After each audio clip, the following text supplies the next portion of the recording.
Yo, what's going on YouTube? C-Dog Fades here from All City Cuts, and we're back with another video. Right here, we're going to be doing a mid-taper with a trim on top. This is kind of the newer style that's going on in high schools and everywhere across the nation, really, all across America. Listen, if you're not getting good at this haircut, you're going to struggle in barbering. This is the newest trend haircut.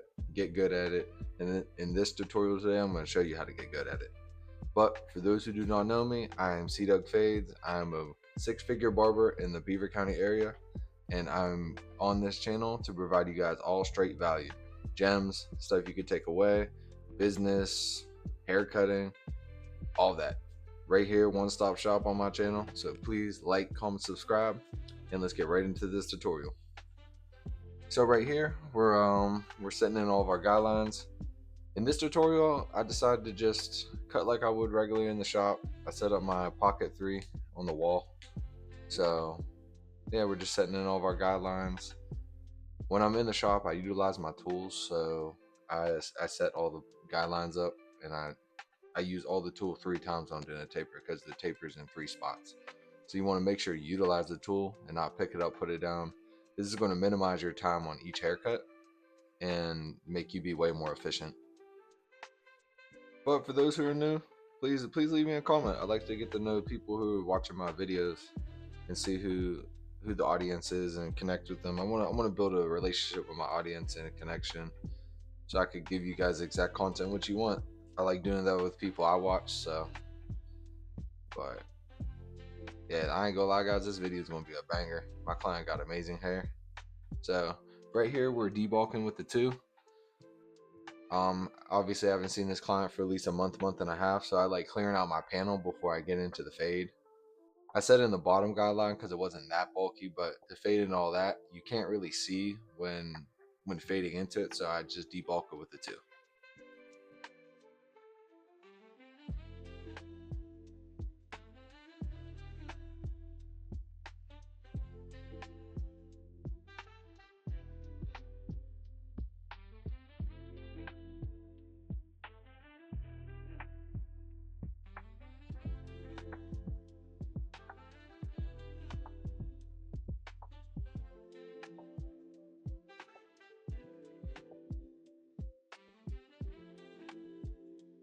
Alright guys, so let's get straight into our fading steps. So I fade down, and we're going to be starting with the blade open and slowly closing until we flick out that bottom guideline that we set in with the trimmer line.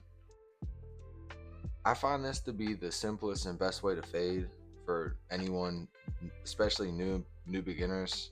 I literally use the same exact steps on every guard.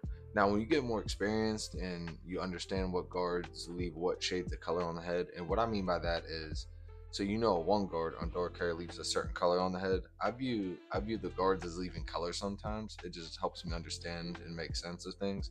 But once you understand what color which guard leaves on the head, once you get enough reps in, like hundreds of reps, you'll get to move around and play around and stretch the blend in certain ways. But to keep everything consistent in a straight or a pretty straight up ground foundation, I would recommend doing what I did, debulking the panel and then fading down. So that means you get the clipper blade open, create your 1/4 to 1/2 inch guide or section, and then close it down to fade out the line that you previously made in the section below. It might sound confusing the way I explained it, but that's how it works and kind of makes sense. So, but you want to fade like that, because then you will never ever patch anybody. So, but here we are in the lineup. I keep it pretty natural, but give it a nice little curve.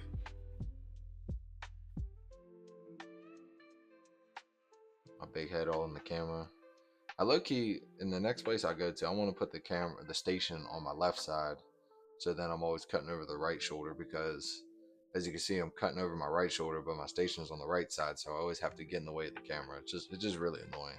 I'm realizing that in this video. But as you can see, guys, right here, I'm doing the same exact steps, clearing that panel from our guideline we set in. Guys, fading is not rocket science. It's pretty easy. You just got to get a system that works for you. and keeps you the most efficient. I personally think this is the best, one of the best systems on the internet that I'm providing for you guys. So I would definitely recommend. You don't have to copy exact, but like just take have some takeaways from it. It could help you speed up your haircuts. Another key to speed up your haircuts and keep you more efficient. I don't know if you see that clock in the background. I always have it 2 minutes fast. It's just like an OCD thing for me, but I always have it 2 minutes fast. And I do 30-minute haircuts, so I try and keep my steps along with it in the 30-minute time frame. So let's say 8 minutes in, I want to be fully done with the foundation of the taper, not detailing it, not finished with the cut, but just the foundation of the taper. So if you're done with the foundation of the taper, then you can spend, let's say that takes you 10 minutes, and then the top it takes you 8 minutes. So you're 18 minutes into a 30-minute haircut. You could totally detail the other 12 minutes and make the haircut just go to the next level. If I knew some of this stuff I was telling you guys in this video earlier on, if I paid attention to it and really focused on it, I would be so much further in my career. I'm currently on year 7, going on to year 8, coming into next year. But oh my gosh, if I would have just focused on this stuff early on and really beat into it, haircutting would have been so much easier for me, so much like easier, faster, and I wouldn't have to struggle as many years as I did. But no one told me to focus on these things like I'm trying to tell you guys to focus on these things. Now this is just when it comes to the art of cutting hair. So now when you get better at cutting hair, you don't like, it takes so much less mental space. Like I remember my first 8 haircut day. It would take me like, it felt like the longest day of my life, because it took so much mental space and my feet were hurting and everything of that. So it was just, yeah, once you can get your system and you kind of just perfect it, you don't really, you just kind of go through the motions, and then when you go through the motions for so long, so many years, like every fade just comes out perfect with minimal to no effort. But that's enough of my little rant, just giving you guys some little bit of advice. But let's get right back in this fade. So right here I'm grabbing this 1 guard and we're flicking it up into our 2. So the reason why we clear the panel is we clear the panel and know we're fading up into it too, underneath all this long hair. Now my client here, his hair stands up, so it's kind of easier to fade, but I would definitely recommend doing a little bit of clipper over comb, which I think we do that in this video. So just playing with the lever, making sure the guidelines are all flicked out. See, me and my client were having a good conversation. Got Jerome fades in the back of the video. Yeah, guys, next shop I'm going to, I'm literally changing up my station setup. I have the station on the left side. But here we are getting into the lineup. See, I'm pulling his long hair back because we're eventually gonna cut it with scissors, but I just want to make sure his edge up underneath is real crispy. He likes it like this. Make sure you brush the hair down. Have your 2 anchor points on the face and just tap and go. See how easy that is? When you have your 2 anchor points on the face and your third one being the trimmer, lining it up, every lineup becomes crispy. I never line people up just freehand or my hand too far away from the blade. Because if you line up and you're holding the bottom of the clipper, you have no control. Like, think about it. The closer you are to the tip of a pencil, the more control you have. The further away, the harder it is to write. The same exact thing. I don't know why I'm looking at the camera like that, but the same exact thing is happening when you're using the clippers.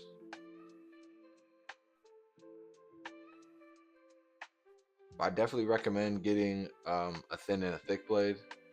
The thin blade just helps you get to the skin better. Yeah, it just helps you get to the skin better at the bottom of the fade. You can't see it in the video, but in person it was like a little choppy. So make sure I got to the skin part of the fade. Make sure it's fully blended out.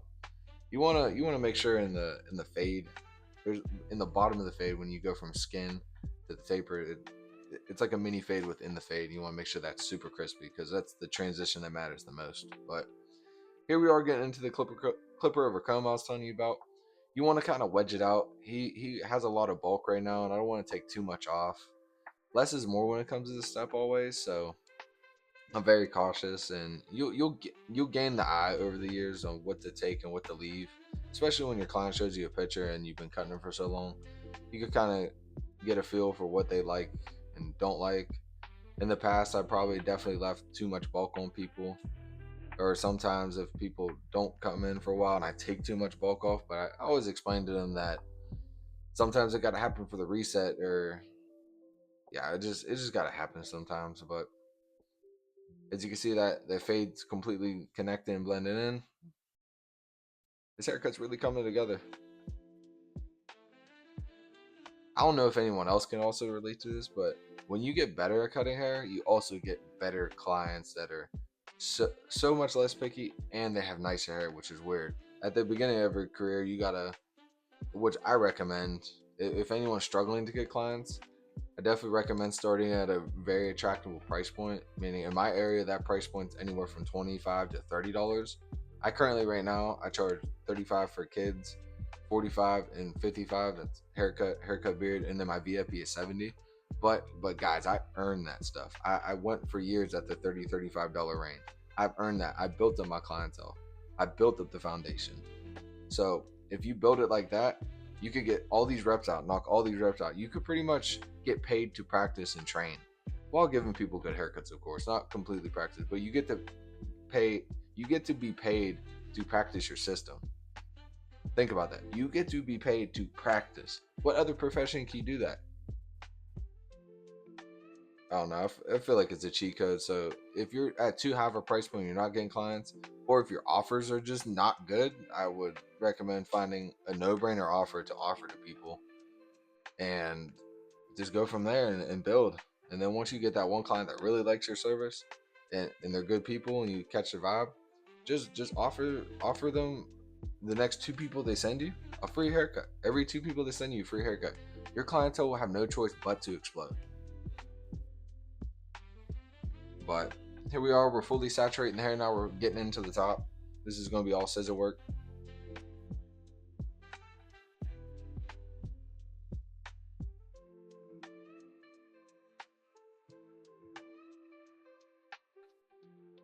So guys, my scissor work is nothing special. I take 3 to 4 sections on the top and I cut the middle, the left, the right, and then I also step that over into the sides and take off the hair that hangs too far out over what we faded underneath. So if the piece is longer over top and it's shorter underneath, that's going to give it the bowl effect. And you do not want to give anyone a bowl effect. Like, see, as I'm going over the side, I'm trimming that. If that were to stay there, it's going to hang over too much and give it a bowl effect. I know taking this little bit off really doesn't seem that significant, but I promise you, when it comes to scissor work, any hair you take off, it's going to make it lay different. It's going to make it stand up weird if you take too much off or if you take not enough off. So just really master the scissor work. Even if they want a quarter off on the whole thing, it's gonna make a difference. It's gonna make the hair lighter. I can't stand the barbers that are like, oh, I'm not gonna take it off if it's not a half inch to an inch. Any amount, any amount that client wants off matters, because you know why? You're listening to that client and you're fulfilling their needs. And when you fulfill your needs and cater to what they want, they're gonna come back. They're gonna feel that you care. They're gonna want to be there. They're gonna be like, hey, this guy listens to me. He didn't take too much off, or he didn't say no, I don't want to. Because I feel like when you say something no to a client, and you don't have all their trust. They're gonna think you're lazy. Right here, we're taking a half inch off, doing the same thing. As you can see, that the hair on the edge or the corner of the head, too long. It's gonna make it look like a bowl. But I'm gonna fast forward through this part. You guys get the process. I do 3 to 4 sections going forward, and then connect it into the back. I'll talk again when we get to the back part. But yeah.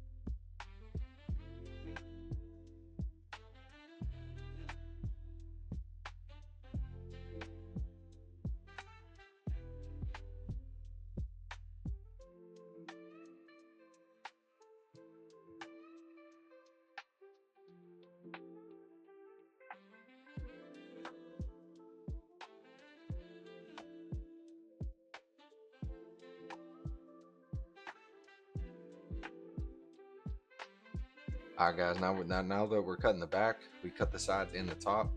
I'm bringing the same sections and I'm bringing them not across, but back to front.